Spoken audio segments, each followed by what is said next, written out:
As temperatures soar into the 40s, 50s, and near 60s, that will bring about the chance of some spring-like showers and thunderstorms. On First Alert meteorologist Seven Wooten, through Wednesday, we were looking at multiple rounds of rainfall, and I think there's also travel trouble throughout the day as well, coming along with those bouts of rain. Isolated pockets of thunder, specifically across Cape Cod and the islands. And yes, there will be quick flurries to finish, too, sort of the grand finale of this storm system coming in. The flurries are aided by strong winds from the north and west, 35, 45 miles an hour, with gusts up to 65 miles an hour at the coast. We're still looking at dry skies for now and milder air in the 40s with partly cloudy skies. Our winds are out of the east-northeast. We'll start to see that southwest flow take over by the end of the day today.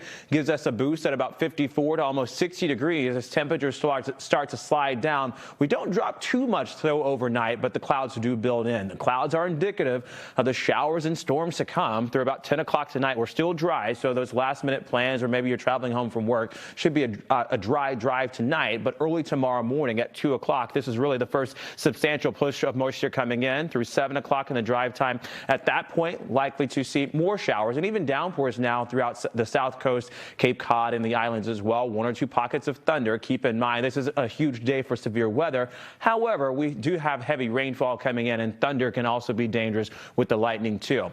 We'll start to see more moisture build in. There will be pockets here or there where there are dry spells throughout the day from about 1 o'clock in the afternoon to 4 before this next push comes in. And this will be the leading edge of our most intense section of the storm by 8 p.m. from Orange and Worcester through Providence, through New Bedford, Plymouth, and across Cape Cod and the islands, too. This is a much larger push of moisture coming in. That's what we'll have to watch out for, rounds of heavy rainfall and pockets of heavy rainfall leading to some pooling and even isolated pockets of flash flooding. I don't think it's a widespread concern, but just because we do get the heaviest of rainfall across the south coast and Cape Cod. And yes, there will be flurries to finish, perhaps a mix of rain and snow for the greater Boston metro as temperatures start to tumble. That's right around midnight. So again, very strong winds are possible. Wind advisory is in place from the North Shore, Cape Ann, all the way to the south coast where gusts are upwards of 55 miles an hour.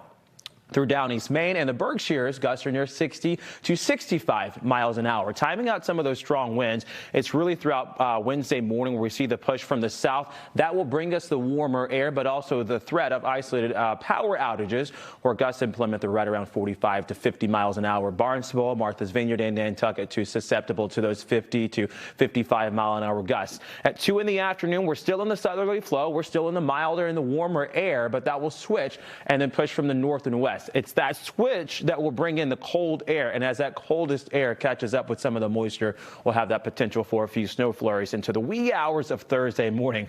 But Wednesday morning actually will bring us warmth, and not just warmth, record-breaking warmth or perhaps record-shattering warmth from Manchester, where the previous record of 37 degrees was set back in 2018. We are forecasting a low temperature tomorrow morning at 46 degrees. At the coldest spot of the day in Boston, right around 50 degrees. That perhaps may be enough to break a record, too, of about 45 set back in the early 1900s. So Wednesday is our first alert day because of the downpours, the gusty winds, and the warmer air, too.